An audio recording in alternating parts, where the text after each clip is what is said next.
ਸਾਨੂੰ ਅੱਜ ਪੈਗਾਮ ਮਿਲਿਆ ਤੇ ਤੁਹਾਨੂੰ ਮਲੰਗ ਸੜਿੰਦਾ ਹੈ ਇਵੇਂ ਧਿਆਨ ਮੈਨੂੰ ਉਤੇ अस्सलाम वालेकुम मैं मोहम्मद अफजल तो साडा यूट्यूब चैनल है पिंडू जट जेडे साडे चैनल ते नवा जल्दी जल्दी करो सब्सक्राइब ते आज दा व्लॉग बड़ा अच्छा है और मजेदार है। सानू आज पैगाम मिले मुन्ने चिप्स वाले दा और आज साडी ना मैनू आखे सी आज साडी वीडियो बड़ा आज आज मैं चाचे ने दसिया चाचे पैंदा वदा हुण जाने आ स्कूल जाने आ पुछदे जावना या नहीं चाहे पठ पैंदा वदा चेक करो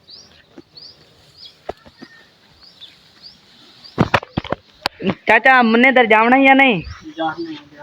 यार उस पैगाम दी तात मेरी वीडियो बना लो है आज टाइम ही ना मेरे को चलो मेरे चाचा माल छाड़ लिए पे बकरियां छाड़ ली पे हुणे छाते आंदा पिया ते हुण जाने मुन्ने चिप्स वाले दे हुण बकरियां हुण बने सी हुण गायें छड्डन गयो छाड़ते आसी ते मुड़ चलदे हुण उसे कोल वेदे गायें छड्डेंदा वदे जल्दी छोड़ चल चल चल ऐ देखो मेरा चाचा है बकरियां बांध ली तो गाय और बच्चा दो बच्चे बांध ले तो गांव छोड़ते आंदा पिया अल्लाह करता ना हुण उस मैनू शूटिंग दे छड्डी उस के हुण तू शूटिंग कीती कर हुण मतलब तू ओ देखो मैं जा गया वाह हाँ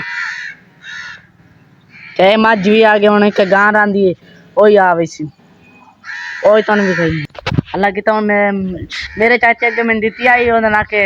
कैम ए हुण गां लै ते आ गया ते मेरे चाचे बनेंदा पे हुण अस जानदे पे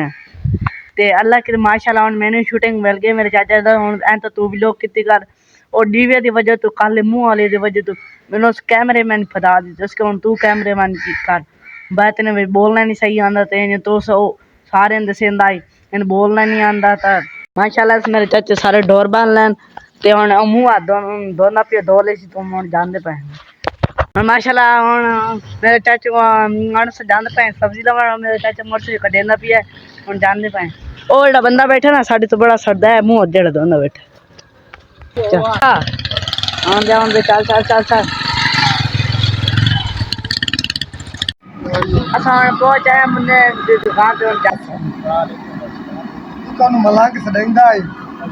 ਕੋਈ ਫਰਮਾਇਸ਼ਾਂ ਤੇ ਪੂਰੀਆਂ ਹੋ ਗਈਆਂ ਅੱਛਾ ਜਿਹਦੇ ਤਵੀ ਦਿੱਤੇ ਸੀ ਉਹਦੀ ਗੱਲ ਸੁਣ ਲੋ ਕੀ ਆਦਾ ਜੀ ਪੀਰ ਸਾਹਿਬ ਬੈਠੇ पीर साहब कैमरा काट जा पीर साहब ने सुन के ब्रेक ये में क्या मैं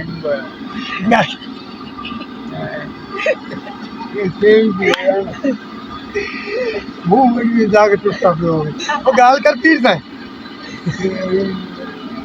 बोलेंगे बोले आ जा बोले शैतान अगले मका पीर साईं फरमाइश की है कोई असा मलंग की गल सुनना चाहते हैं पीर साहब की आप की गल सुनिए तू तो की रखता डिंगी मिंगी इन्हें घर सोने की गल कर हुआ पीर साहब दे